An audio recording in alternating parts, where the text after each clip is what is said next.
lights. And Frank Steunenberg's house in Caldwell on December, I'm going to talk about December 30, 1905, 5 days after Christmas. Frank Steunenberg lived in that house, of course. He, on a stormy Saturday afternoon, he had gone to the bank he owned in Caldwell, downtown, and he went there even though he was having a bad day and didn't really want to go out in the snow. It had snowed about 8 inches all day. It was overcast and windy, but he had to renew his life insurance because it was going to expire in a little over 24 hours at midnight on January 1st. And as it turned out, his old life insurance would have covered the fact that he's going to die in about a few minutes. So he was coming home from his bank. This is the front of his house, and he's about to walk in a gate over on this side of the yard. It looked just like this gate, just like this fence. And as he walked up to it, the gate opened on this side, just like this one. He swung it open, turned around to shut it, facing the camera here. And as he did so, I kind of like to go into the details of how this worked, but there was a little wire hooked right here and a little box right there next to the gate post on this other gate that was around this side of the house. That wire, when he swung the gate shut, pulled the cork out of a horizontal bottle of sulfuric acid, which spilled onto a cloth that was saturated with a chemical that violently reacts with sulfuric acid and generates a big flash of heat. And right next to that cloth was a whole bunch of dynamite caps. And right next to the dynamite caps was 10 pounds of dynamite. So the photographer that took the picture the next day, this is where the dynamite was. You can't tell in this picture, but every window in that house on this side is blown out, as were the windows of neighboring houses. Frank was standing here and wound up over here. A lot of his clothes were missing. Both legs were broken. His right arm was hanging by a shred. They never did find his right shoe or right overshoe. They just vaporized, basically. They didn't even find pieces of him as far as anybody could tell. He lived, this was just before 7 o'clock when this blew up. They gathered him up in a blanket and took him into the house, and he died a little after 7 o'clock that evening. So this story is in this book that I have for sale. I brought a few of them here tonight. I'm going to go through a number of stories that all come together in some way, but I have to kind of tell them separately. And I'm going to start with William Dewey. He's the guy that basically was responsible for building the Idaho Northern Railway. And as you can see here from the title, that line first ran from Nampa to Murphy and then Nampa to McCall. And I'll tell the story of that briefly. But anyway, Dewey was born in 1823 in Massachusetts. His mother had a very touchy temper, a hot temper, and the apple didn't fall far from the tree. Bill Dewey had a hot temper as well, and when he was 11, he got tired of fighting with his mother, and he just walked away from home and didn't come back until he was probably over 18. He was enterprising enough, intelligent enough, and ambitious enough that by the time he was 18, he had made a pretty good living and acquired quite a bit of money. He came home and paid off his mother's mortgage, and then he decided he wanted to go to San Francisco. So he went from the East Coast down to Panama, and then across country to the Pacific Ocean, where he caught a ship north to San Francisco. Two things happened to him while he was on that trip. The first was he caught malaria in Panama.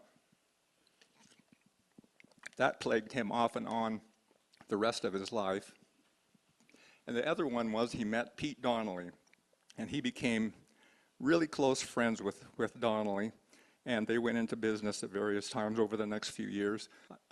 Spoiler alert, I guess, Pete Donnelly is the guy that Donnelly, Idaho is named after. So at San Francisco,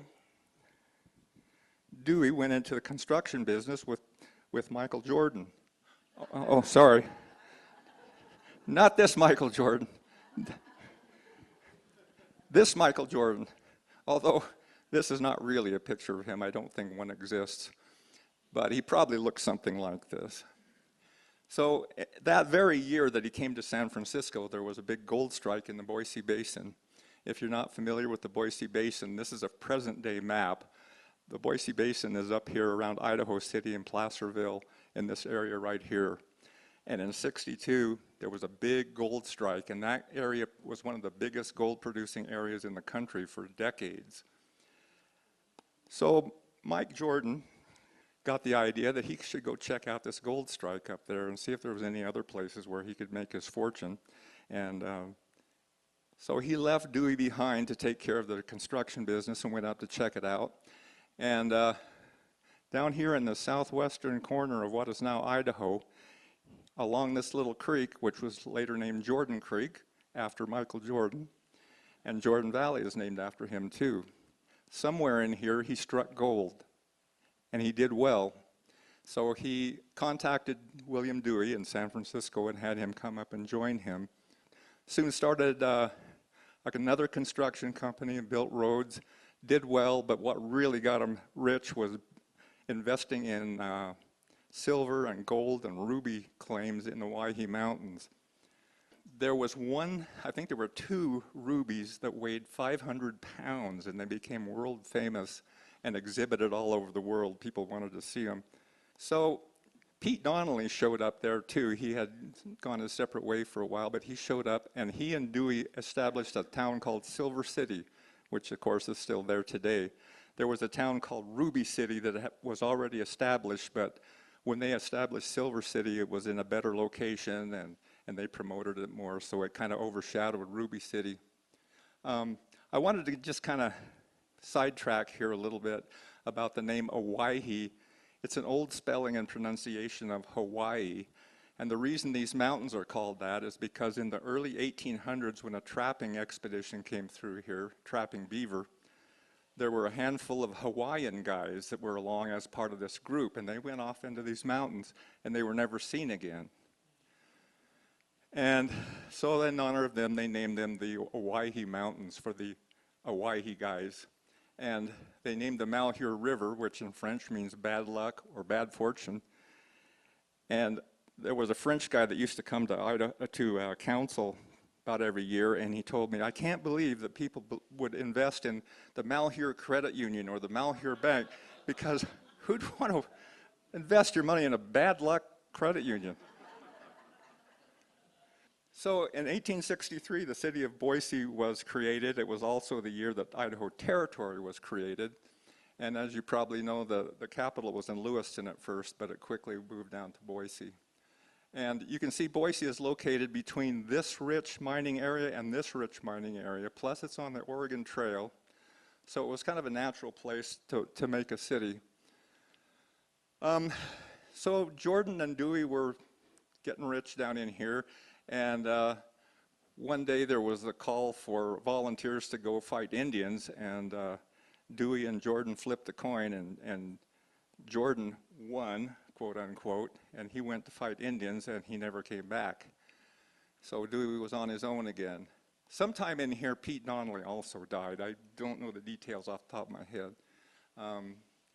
Dewey had been married twice before, and in 1866 he married for a 3rd time, and from that marriage they had a son named Edward in 1869. That wife died, and he married for a 4th time, and he had a son and a daughter. They don't figure in the historical story, so I'm not going to go into them, but Edward will appear later. Kind of went into partnership with his dad. By 1872, Bill Dewey was very rich, I mean super rich. Some of his mines in the Owyhee Mountains just were prolific in the amount of gold and stuff they produced. And he was a real character. His hot temper got him into trouble quite a few times. He wound up in jail. He shot a guy, and I'm pretty sure he killed him. And he almost went to prison, but somehow he got off. And so his temper got him into trouble several times, and I won't go into the stories. They're in the book. So I have to sidetrack a little bit and talk about railroads. Railroads were the biggest industry in the United States in the late 1800s and early 1900s. They were absolutely vital to a town's economy or an area's economy. If your town didn't have a railroad, it was kind of in the middle of nowhere, and every town wanted a railroad. In 1869, the first transcontinental line was built across the United States, coast to coast. And then from that first transcontinental line, from Wyoming, the Union Pacific built the Oregon Short Line Railroad. A team of workers came from Wyoming, came this way, and met another team from Portland coming this way, and they both finished the job at Huntington, Oregon in 1884. And that was a real godsend to people in the Council and Meadows Valley area. In 1884, as nearly as I can tell, 84 and in the mid-80s were the prime settlement years for Meadows Valley. A lot of people moved here about that. When the OSL was built through here, it bypassed Boise by several miles.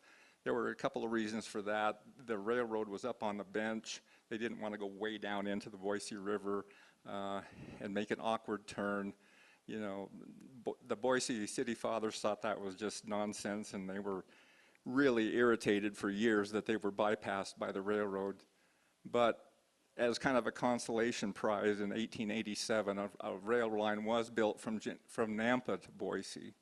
And so they were on a rail line, but they always resented the fact that they weren't on the main line. The 1880s and 90s and early 1900s were a really interesting period of history. It's been called the Golden Age. Railroads were competing with each other to build rail lines. This was during the time when this railroad right here, the Penn Road, was being discussed and planned, and a lot of railroads were building just as fast as they could into new territory so they could become rich. But there was a lot of crooked stock manipulation, building rail lines where they really weren't profitable, and borrowing a lot of money in shady type practices, and it wound up causing the Panic of 1893. They called it the Panic of '93, and it was the deepest recession that the United States had seen up to that time, and there wasn't a worse depression until the Great Depression in the '30s in the U.S. There was 20% unemployment in some states. About 15,000 businesses and 500 banks failed. 30% of the railroads failed. So it spread to Europe and it became a worldwide depression. It was really serious. So Dewey was rich enough that the Panic of '93 didn't really affect him that much. He was still super rich, and he liked to build hotels. He had built a big hotel in, I forget if it was Ruby City or Silver City, but he just thought big fancy hotels were the thing to build that he wanted to invest in. He went to the city fathers of Boise and told them if they would donate a city block, he would build a huge luxury hotel, and if they would also help him finance it, he would build a rail line between Boise and the Owyhee mines, which would have benefited both of them. So that winter of '95, he started making arrangements for this big hotel and arranging financing and stuff, and he went back to the Boise City Fathers a few months later, and the Boise guys kind of said, we don't really want to do that. We changed our mind. And that really set him off. It made him very angry. So he decided he was going to make another town that would compete with Boise. So at this time, Nampa was nothing but a water tower and a siding, and there was that connection to Boise there where the rail took off at Nampa to go to Boise. But there were something like 50 houses scattered out through the sagebrush. There really wasn't much there. But he started planning this big hotel, and construction did actually start on it. He planned it to have its own power station to provide electricity. He also built a brick factory or brick grounds out here to make bricks for the building. He bought a bunch of ground at Nampa, built houses at Nampa, loaned money. He basically just really made Nampa what it became. Another guy that enters this story is William Borah. And if you haven't heard of William Borah, of course, the tallest mountain in Idaho, Mount Borah, is named after him. He was a U.S. senator for several decades. At this time, he wasn't famous, he wasn't super well known. But he became Bill Dewey's lawyer and friend. And in 1897, Dewey established the Idaho Northern Railway Company, and that was the name that survived and became the railroad that we know later on, which wasn't always the case. Railroad companies often came and went and changed their names, but this one stuck. So he was the attorney that drew up the corporation papers for the Idaho Northern. And they started building the railroad, starting at Nampa, went straight south through farmland. Melba is still there, but none of these others, Beaumont, Warrens, Riva, Murphy is there, of course. When they got to Murphy, I'm not exactly sure why they stopped there and didn't go any further. It could have been financial. Maybe the mines had declined a little bit. I don't know. But this area is more mountainous. This was just flat farmland pretty much through here. And the expense and the work would have been more to go on to Silver City. That was the original plan, but it didn't work out. So, sidetracking again, you may have heard the story of how the Caswell brothers discovered gold in the area on the South Fork, near the South Fork of the Salmon River, near a place called Thunder Mountain. And they were in a hotel in Boise one day, and Ed Dewey happened to be there. This was Bill Dewey's son. And they had a huge gold nugget. I don't know, I don't remember how much it weighed. I think it weighed a couple of pounds or something. It was worth a fortune. Ed Dewey bought it from him, took it to his dad. They discussed it, and they agreed.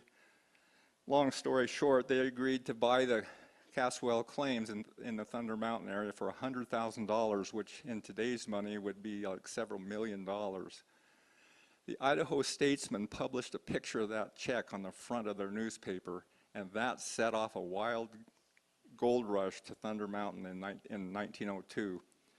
And just as a side story, thousands of fortune seekers went up there, and a lot of them came by train to Council because in 1902 that was the end of the pin line. It hadn't come here yet. And so they got off the train at Council and outfitted, came up here through Meadows Valley on up Payette Lakes, Bergdorf, Warren, and then on into Thunder Mountain. So that was another incentive for building north, because Thunder Mountain, of course, was way off in here somewhere, but at least building north from Nampa would kind of go in that general direction. And another reason was, by 1902, a lot was going to happen with the timber industry in Idaho, and I'll get to that in a second. So what happened in 1902, the line was built as far as Emmett, and then they ran into some financial problems. There's a big story in the book about how they had to wait for legal rights to a right-of-way and had some problems, so they had to stop there at Emmett for a while. In the meantime, this hotel was built in Nampa, downtown Nampa.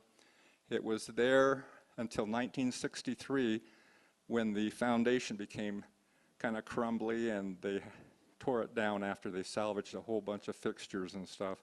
So I figure there are chandeliers, furniture, all kinds of stuff around the Treasure Valley in Idaho, and who knows where out of this hotel. It was a major gathering place for the movers and shakers of the day.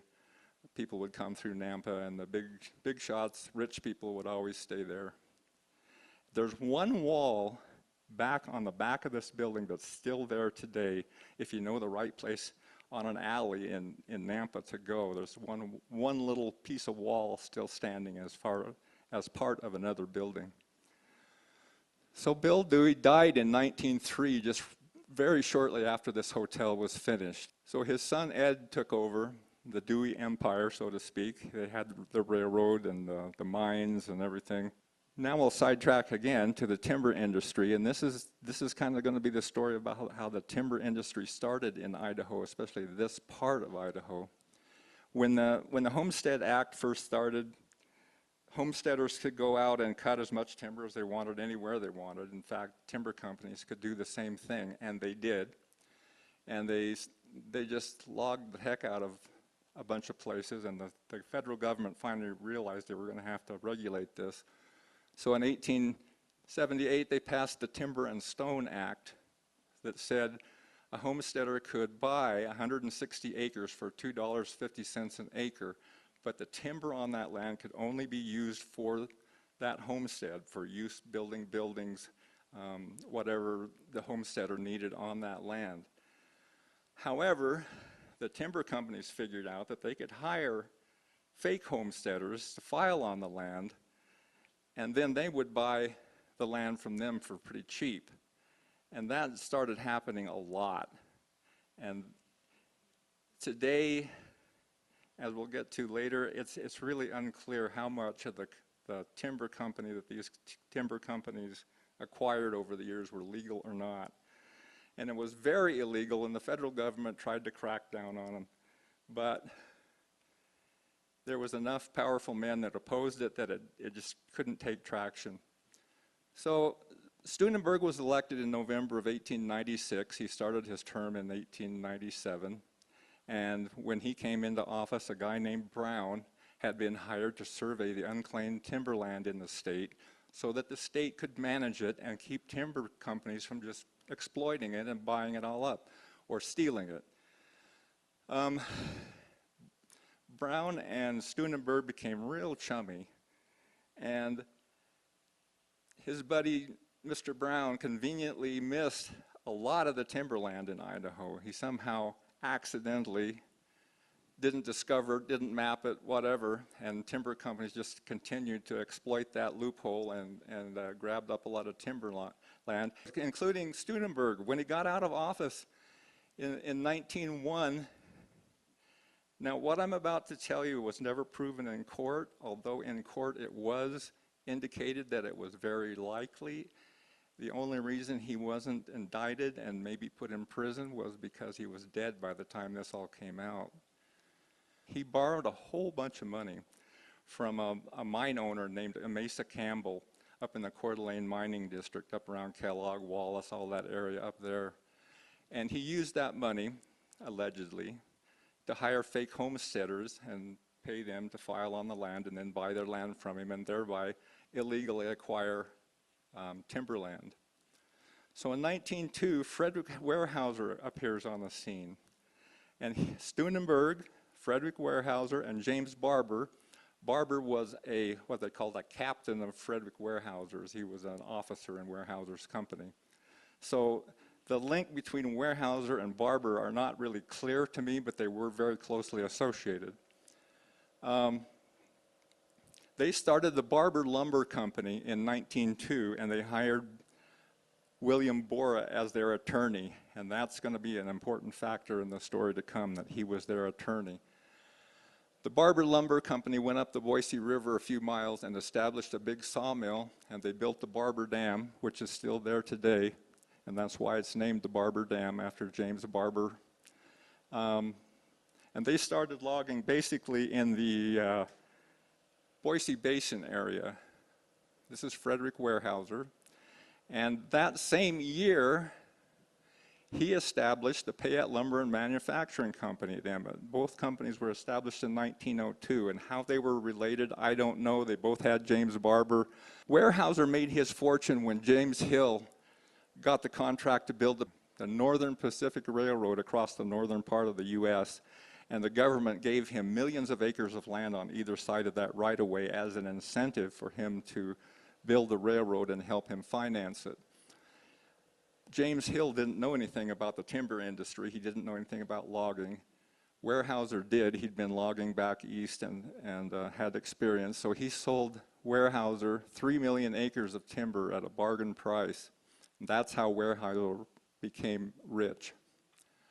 By 1900, Weyerhaeuser had acquired big tracts of timber in the Boise River and Payette River drainages. How he acquired that is anybody's guess, but my guess is that some of it at least was illegal.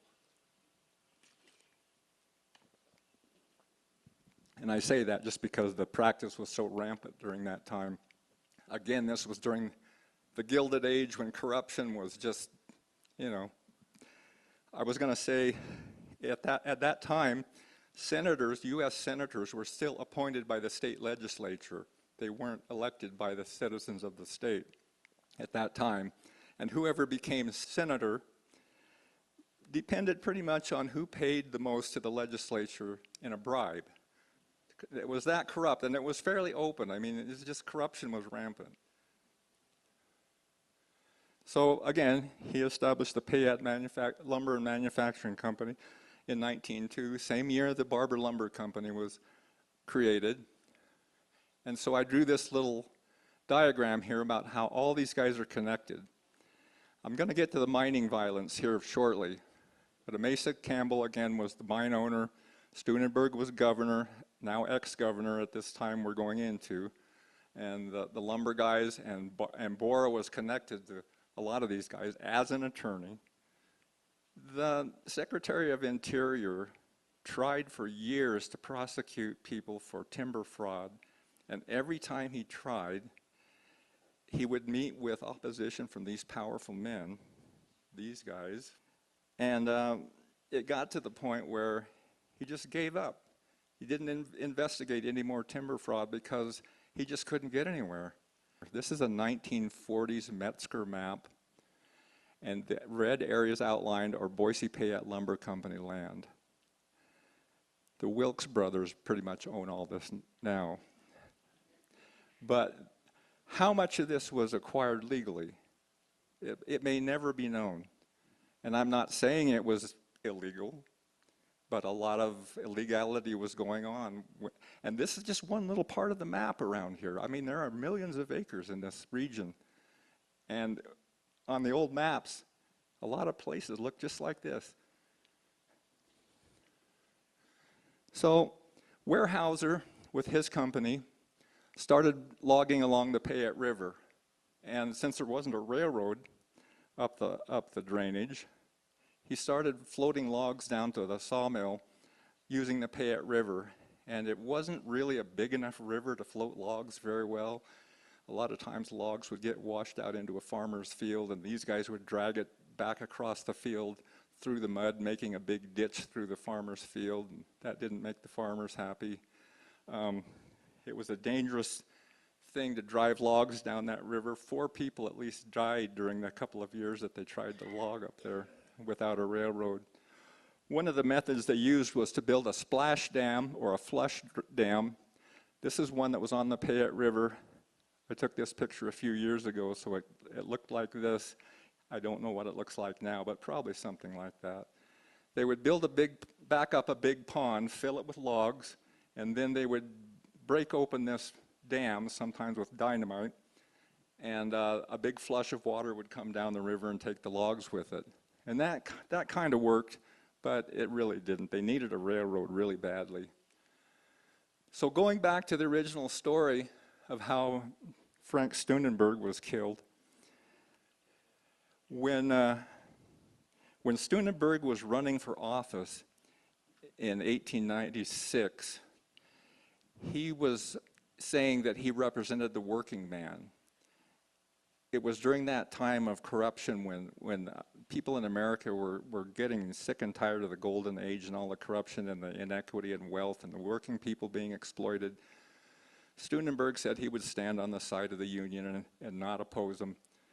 But when he got into office, there had been enough violence, like this is the Bunker Hill mine up north. You can see what the saying became: dynamite was the miners' favorite bargaining tool. The unions would blow something up now and then and threaten the mine owners with more violence if they didn't pay them more, give them benefits or whatever. They were really being exploited, exploded maybe too. They were being exploited, working 12, 14, and even 16 hours a day for $2 a day in some of these mines, and if you got hurt on the job, it was your tough luck. They fired you, and you go off and suffer or die or whatever. So Sternenberg painted himself as a friend of the miners' union, and he made all kinds of promises. And then when he got into office, when stuff like this happened, can't really blame him, I guess, but at the time, unions were legal, but a lot of people didn't really think they ought to be legal, and a lot of local law enforcement treated unions as if they were not legal. Sternenberg called in federal troops, and they arrested anybody that was a member of the union, anybody associated with the union, anybody that looked like they might be a union member, without trial, without any kind of process, and they put them in prison camps that they started calling bullpens. This is a picture of the guys eating off the ground. And they made some crude bunkhouses for them. I don't remember how long they were kept here, but they really resented how that happened, and they kind of blamed it on Sternenberg. So 5 years after Sternenberg left office, they still held a grudge against him. This guy, his real name was Albert Horsley, but when the newspapers got a hold of his name, they kept calling him by the name he was going by when he murdered Frank Sternenberg, which was Harry Orchard, and that's pretty much the only name anybody knew him as after that. So I'm going to call him Harry Orchard as well. He made a deal with the state that if they wouldn't execute him, because this wasn't the only murder he had done. He had done several murders for the Western Federation of Miners. Couldn't be proven. But he made a plea deal where they would spare him the death penalty if he would confess to killing Sternenberg and tell the authorities who had hired him. And he said that it was these guys, the president of the miners' union, Charles Moyer, the secretary-treasurer, William Haywood, and one of the union guys named George Pettibone. Big Bill Haywood is the guy in the middle there. They decided to try these guys one at a time. And his trial was the first one in 1907. This was 2 years after Sternenberg had been killed. And because of the public sentiment in the country at the time, where people were sick and tired of the golden age, the corruption, the inequity in wealth, and the rich people just owning everything, there was a lot of interest in this trial, and it became known as the trial of the century. And just as a side note, Big Bill Haywood had started out his mining career in one of Bill Dewey's mines in the Owyhee Mountains. This is a picture from 1900, and Haywood is right here. Pretty poor picture. I don't know where it came from. So Clarence Darrow, even by this time, had made a name for himself as a union representative, a union lawyer, a labor lawyer. He had defended a lot of cases for unions and stuff. He was fairly well known in the U.S., but he wasn't nearly as well known as he was later in 1925 when he defended the school teacher in Tennessee in the Scopes trial. That made him a household word. And at this time, in 1907, he wasn't quite that famous, but he was still pretty well known. William Borah was on the prosecution team to prosecute Haywood, and he had just become a U.S. senator. So he was becoming an up-and-coming guy, and you can see he was senator until 1940. He became known as the Lion of Idaho.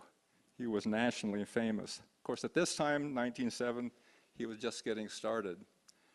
So now we have this bunch of guys all involved, connected to each other, and the trial of the century is going on.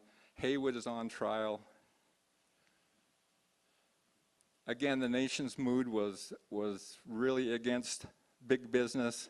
Big business was more powerful than the law, more powerful than the Constitution, and they had lots of money for bribes. And this is a railroad cars here to indicate that they owned the railroads. This is I'm sure this is a Thomas Nast cartoon. A lot of the information I have comes from a book by Anthony Lucas called Big Trouble, and this is what he said. He said the Haywood trial may have been the first trial in American history in which the real target wasn't so much the jurors in the box as the larger jury of public opinion. It bore the signs of a spectacular show trial, a great national drama in which the stakes were nothing less than the soul of the American people. So the sentiment of the American people was on Big Bill Haywood's side. They didn't like the big mine owners and what they had done. And after a 3-month trial, the only evidence against Haywood was what Harry Orchard had said. There wasn't really any other evidence, so he was found not guilty. And again, this was national news. This is a New York Sun newspaper, headlines, front page. Haywood found not guilty. So they decided if they couldn't get Haywood, which they had the best case against, they weren't going to be able to prosecute these guys successfully, so they didn't even bring them to trial. They just dropped the charges against them. Harry Orchard spent the rest of his life in the pen down at Boise, the old pen. He lived another 46 years and died in 1954. And of course, there's probably been a whole book written about him and his career in the pen and how he became a new man and all that. At the same time this trial of the century was going on, and Borah was a brand new U.S. senator, Borah's enemies decided they were going to try to get him prosecuted for timber fraud. That same old story of hiring fake homesteaders and paying them off and illegally getting timber. That trial went on for a while. Borah was just scared to death, even though he was found not guilty. He pulled every political string he could. He even begged Teddy Roosevelt, who was president at the time, begged him to drop the charges, and Roosevelt wouldn't. So the trial went forward, and he was found not guilty because he really didn't have a financial tie to Barber Lumber.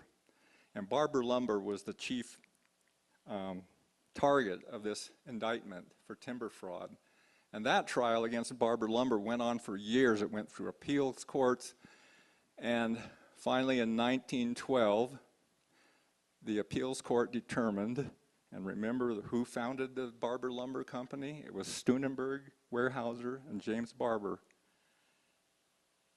And the court didn't say this, but all the evidence pointed to Frank Steunenberg as the one that did all the timber fraud. And so, it always amuses me, how do we remember this probable criminal? This is a picture of the Idaho State Capitol. Guess who this statue is of? Frank Steunenberg. The plaque has a long thing dedicated to him saying he was rugged in body, resolute in mind, massive in the strength of his convictions. He was of the granite hewn. So I bet there's not 1 in 1,000 people that know who this guy was. So I'm not saying he was a criminal, but there was a lot of evidence that pointed that way, and that's basically how the other guys got off. They blamed it on him.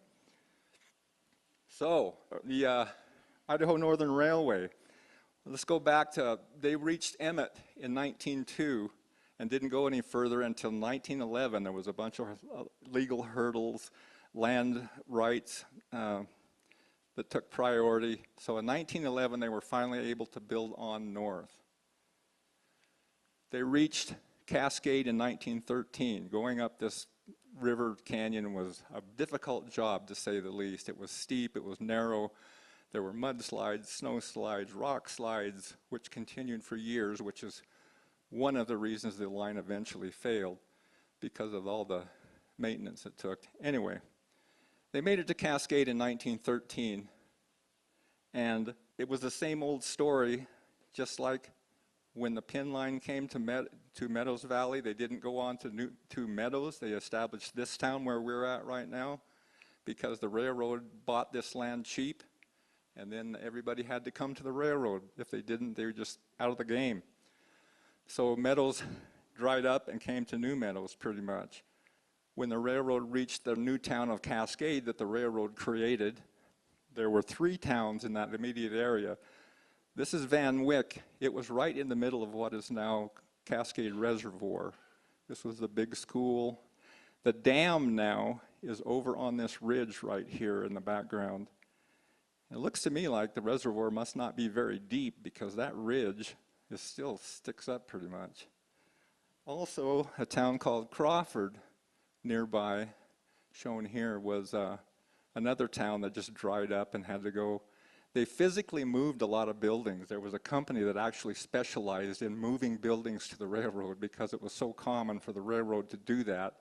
There were companies that's all they did was move houses and businesses to the new railroad towns. So Thunder City was another town that had to either move or die or both. And then after Cascade, they made it to Payette Lake in 1914. And they tried to pull the same thing again. Instead of stopping and putting a depot in McCall, they went something like a half mile, I'm not sure how far it was, north of McCall and established a depot they called Lakeport.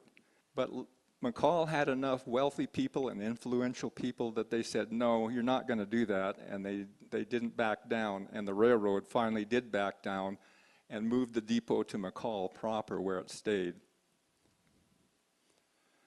So now, coming back to the logging story, remember Barber Lumber and Weyerhaeuser and Steunenberg and all those guys. In 1906, Weyerhaeuser bought 1/3 of the Barber Lumber Company, even though he already owned, he was one of the founders of the company. So the link between Barber Lumber and Weyerhaeuser and Steunenberg and all these guys is a little bit confusing, and you'd probably have to have a lawyer sort it all out.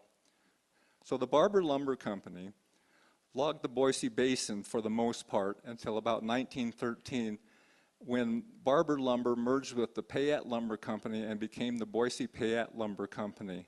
And a lot of you are familiar with this name. This was the name of the company around here for a long time until it became Boise Cascade. Charles A. Barton was the general manager of the Boise Payette Lumber Company. And right after this lumber company merged, Weyerhaeuser died, so he was out of the picture. So we're going to talk about Boise Payette Lumber moved from the Boise Basin into Long Valley and started logging. And I want to talk about Shay logging, which is a term based on the Shay engine, a Shay locomotive. Ephraim Shay invented this type of locomotive. If you've seen a regular old steam locomotive, it had a pitman arm on the wheels that would go around like this. And on this part of the stroke and the bottom part of the stroke, there was a lot of power to the wheels, but in between, on the front and back, it kind of eased up on the power, and it tended to spin out more easily. Ephraim Shay invented a system where there was a long shaft along here that geared into these wheels, 2, 4, 6 wheels on each side, all turning at the exact same time. It had a lower center of gravity, so that what they would do is they would build a rail line into the woods where they were going to log. And those rail lines were pretty impromptu, pretty slapdash, hurriedly put together. These little engines were smaller, lower center of gravity. They could climb steeper grades than a regular locomotive. And so they became the way that people logged, and it was called Shay logging. There were competitors with Shay who built engines just about like this, and they all were called Shay engines just because he was the first one. And even though they weren't made by the Shay Corporation, they were still called that. And the term Shay logging applies to logging by building a railroad into the forest and basically loading logs onto the rail cars. This is a Shay engine here. This is a steam-powered winch with a big crutch here, loading logs.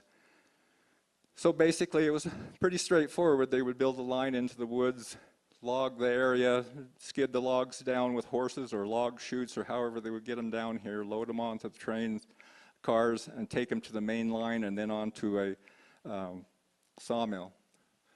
The Boise Payette Lumber Company built a big mill in Emmett in 1917, and that's where they took a lot of their logs. In 1915, Boise Payette Lumber Company established this camp on the north end of Cascade. The town of Cascade wanted to annex the lumber camp, the Boise Payette Lumber Camp, so they could tax it Well, Charles Barton said, no, you're not going to do that. We're going to up and move. And before I show you where they moved to, I'm sure a lot of you are familiar with these houses that are right down the street here, some of them.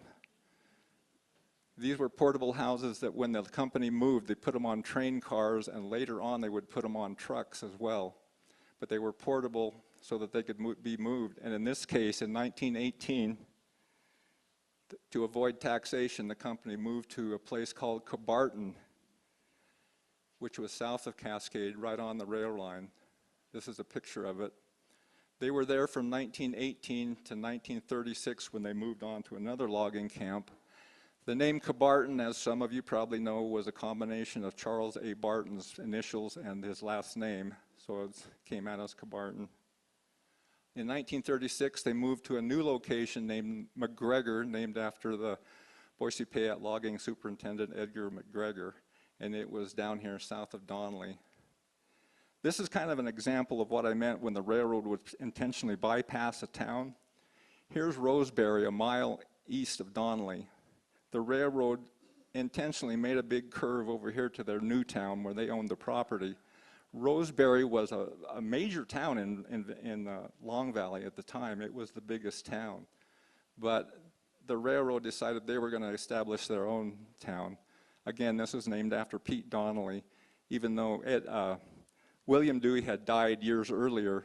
Ed Dewey named this Donnelly after his father's good friend, Fred Donnelly. Just another more colorful map showing McGregor. So they went there in 1936, logged the area until they felt like they'd done enough logging in Long Valley.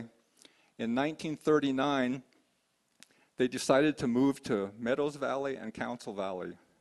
So what they did is they took off right here. Here's McCall. Here's Moonridge Drive, if you ever want to find where the original line. They built a shay line, basically, down here. This is it, continuing here, down by Fish Lake, on into Big Creek drainage, and then on into New Meadows. This was all a rail line. Now, this was never all there at one time. They got to some point along here and ran out of rails and ties, and they had to go back to this end, tear up the rails and ties, and build on into Meadows Valley because they just didn't have enough rails and ties. This is just a picture of one of the portable houses, and by 1939, they had trucks as well as the rail cars and stuff that they were using, and this was kind of a transition period. From 1939 is when they really started going away from shay logging. So in 39, they arrived in Meadows Valley, and they also went down to Council Valley and started working on infrastructure down there that same year. Sometime in the next couple or 3 years, they did some shay logging up Mud Creek and Little Mud Creek. They actually built shay lines up there. I believe this is part of the current road, some of this anyway. They did a road grade here, in other words, the road bed that they would lay ties and rails on, but they never did build a rail line. I think this is Beaver Creek. They made a grade up part of Beaver Creek as well, but they never put rails on it, because at this time they were transitioning to trucks. They already had a logging truck by 1922. Wooden spokes, hard rubber tires, quite an antique these days, of course. Here's a little later, maybe in the late 20s, 30s, something like that. I don't know if this is a BPL truck or not for sure, but it kind of illustrates the evolution of logging trucks. They've got rubber tires now. Andy Anderson was the logging superintendent for Boise Payette. He became very famous for innovating logging practices. He was the first one to put a diesel engine in a logging truck. And these were 4 of his 6 trucks. I don't know where the other 2 are. I don't know where this picture was taken for sure either. Also by this time, as early as 1929, the company started using crawler tractors in the woods and started replacing horses. So all during the late 20s and the 30s, and by the time they moved to Meadows Valley and Council Valley, I'm pretty sure horses were way in the past, but shale logging was just in its dying days. And they started logging with heavy equipment. Chainsaws came along during the 30s. They were pretty interesting machines. Andy Anderson was featured in this National Timber magazine. Again, he was the first guy to put a diesel engine in a logging truck. And you can see how wide this road is. I believe this is a one-way road. He invented a system, or developed a system anyway, of having logging trucks go empty in one road and loaded out another road so they wouldn't have to pass each other. And he became nationally known for some of the innovations that he did. Here's all 6 of his trucks lined up. On some of those earlier pictures, there was no water tank up here. These were what cooled the brakes. There was a line coming down to the brakes, and they had to fill those with water every once in a while to cool the brakes. As I said, in '39, they moved down to the Council Valley as well as here. Right after they moved down there, they built the Boise Payette Lumber Company sawmill at Council. It was built, probably finished around 1940. It lasted until 1958 when it burned down. It was a steam-powered mill, and they replaced it in '58 after the old mill burned with an electric-powered mill. That mill lasted until 1995, and probably a lot of people don't know this, but when they came to the Council area, they said there was probably about 40 years of timber that they were going to be cutting before they moved on. And it was pretty close to 40 years that they were in that area. So they closed in March of '95, shut down the mill. I think they moved the mill to Mexico or something. Before that mill closed down, and a lot of the other mills in the area closed down, Boise Payette Lumber Company merged with a company out of Yakima, Washington, and became the Boise Cascade Corporation in 1957. So when the logging area started to wind down, the mill closures started in McCall in 1977. That mill closed. Council was in 1995. Horseshoe Bend closed in '98. And Emmett and Cascade closed in 2001. So that was kind of the end of an era. As far as the Idaho Northern Line was concerned, in 1948, the Postal Department stopped sending mail over the trains on that line because it just was, the schedule was too chaotic. They weren't delivering the mail on time, and so they went to trucks. So the trains no longer carried mail on that line. In 1949, just the next year, they ended passenger service because there just weren't enough passengers taking advantage of the trains. By 1958, they closed all the depots on the line. In 1980, the line between McCall and Cascade was abandoned. And it was, the term abandoned is different than out of service, as we'll see here later. It was actually abandoned and removed, and some of it went back to property owners along that route. 1996, the line between Emmett and Middleton, basically most of the line between Emmett and Nampa was taken out. So in '98, the Thunder Mountain Excursion Line was established. That was a tourist train. Some of you may have ridden on it. It was basically a engine that pulled a train with passenger cars, and you could take an excursion from Horseshoe Bend and go up to Cascade and back.